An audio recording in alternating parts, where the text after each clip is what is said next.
Yo, what's going on YouTube? It is your boy JZTV. We are back in the room. We are back with making content. Obviously, we skipped a day on Saturday, but today we have two brand new videos for you guys. Happy to bring it to you. First, we are here to talk about the 7th episode of Season 5 of The Sopranos in Camelot. This is the 59th episode of the series overall. It's actually directed by Steve Buscemi, who is in the show, which is kind of cool. He kind of took some directorial duties over, but yeah, a decent amount happened. We get some new characters. A couple. There was a lot of deaths because of Junior going to funerals. So this episode is surrounded by death. I mean, even look at the thumbnail. Look at the picture we're using here. They're in a damn cemetery. Yeah, I was getting my ass kicked by circuits homework. So yeah, it's nice to actually get a load off and be able to chill a little bit. Getting a load off sounds fucking crazy, but yeah, we're gonna talk about what happens and then. You know the vibes. You know exactly what these videos are about. So, we start the episode off with Tony's Aunt Concetta dying.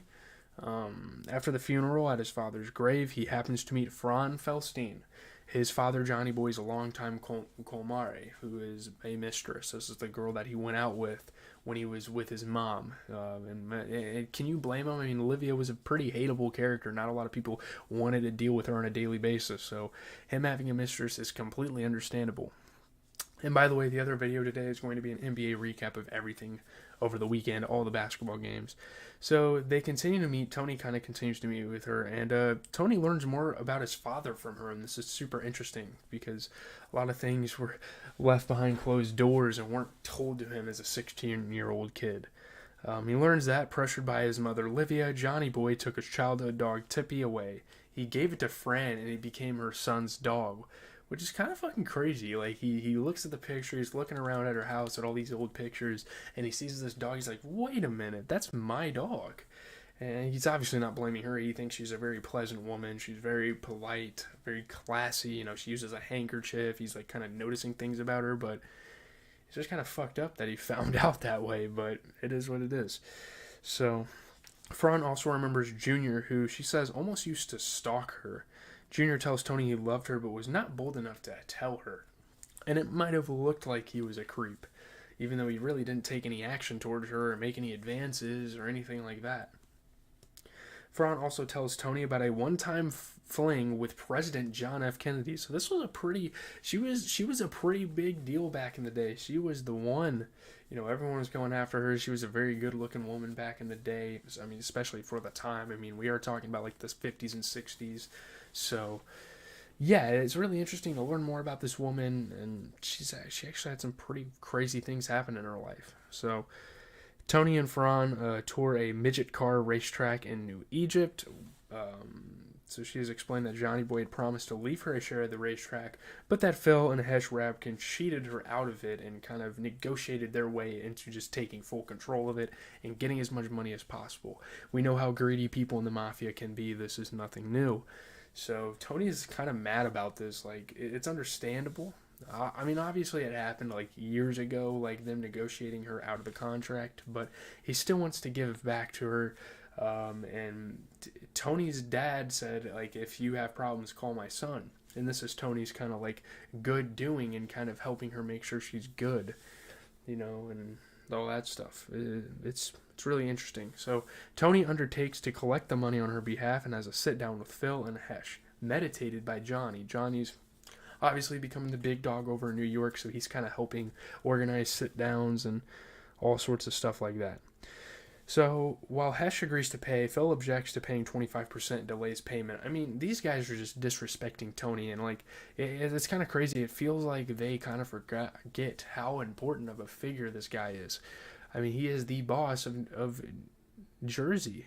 Obviously, they don't really give a shit about Jersey because they're running shit in New York. But like, dude, you gotta show this man some respect.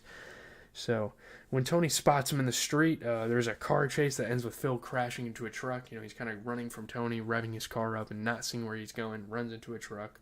Later, Tony is able to collect $150,000 for Fran, which, like, obviously originally was going to be her share had they have, like, went through with it and not been a bunch of greedy bastards about it.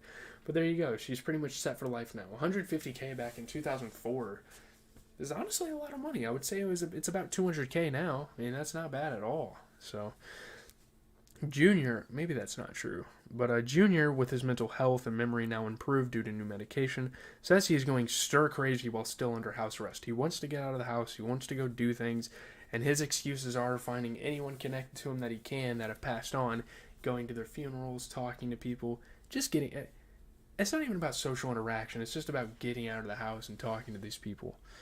So, yeah, however, at the funeral of Conchetta's husband, who died shortly after his wife, which is kind of insane that the show did that just to give him some sort of convenience, Junior begins crying uncontrollably and has to be helped away by Bobby and Janice. It obviously appears to kind of be like a side effect of using his medicine or whatever, making him feel like overly emotional. That's what a lot of, especially like Prozac, I think that does it. I don't know.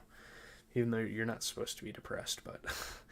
So Junior later breaks down in his physician's office when he mentions the lack of purpose in his life. All he's doing is sitting on house arrest. Well, you're getting old. I mean, a part of being an elder is kind of being boring and living a boring life. Like, that's obviously not how it should be, but... Yeah, anyways, kind of moving on to a different story. So Christopher begins to spend time with J.T. Dolan, a television screenwriter he met in rehab. He got out of rehab, he got off of drugs, and like on the surface, it appears like he's making good out of his life. He's like probably one of the more successful guys to come out of that rehab center. This is what it sounds like. But the two offer to support one another when they get the urge to use. You know, you got to call up your sponsors. You don't want to do things you're going to regret. You have to. I mean, relapsing is a terrible thing, of course. So, after he loses a sports bet to JT, Chris introduces him to the family's high-stakes poker games. And obviously, they run like a mini little casino. They have a big old table full of a bunch of mobsters and any other people that have a lot of money to throw away. And yeah, they make a business out of it. They obviously take a percentage of some people's money and all that. So, it's almost like Christopher does kind of have a good relationship with this guy, but it's almost like he's trying to get back at him for beating him on the sports bet, and it goes way too far. So JT runs up $60,000 in debt and starts missing payments. Chris and little Polly go to his apartment and beat him up.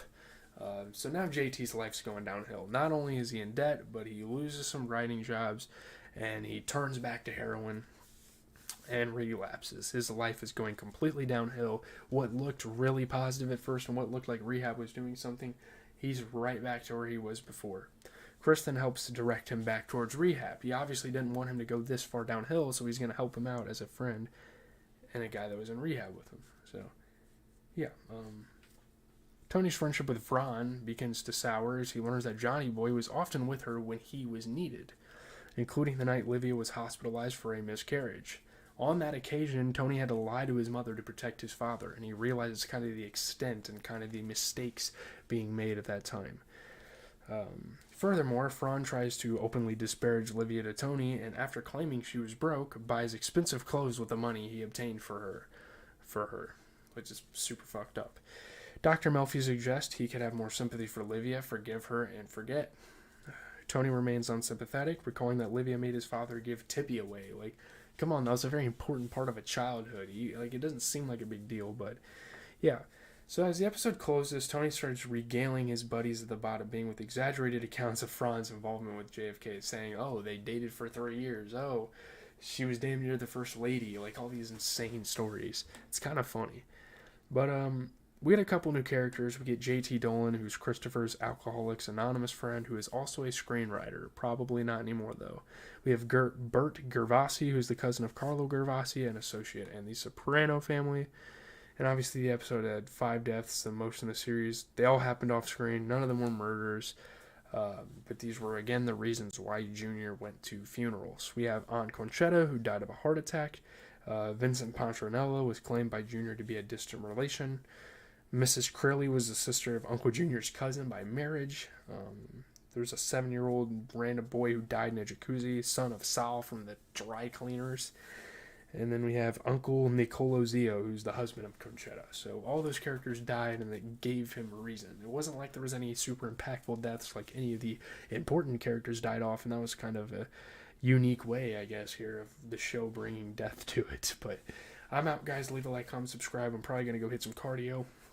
Might even watch this Illini game. I just don't feel like doing any more homework. Like, I've been wore out all weekend. We've been getting up early as hell, going to volleyball games, doing all this stuff. We had the Mid-Eastern qualifier for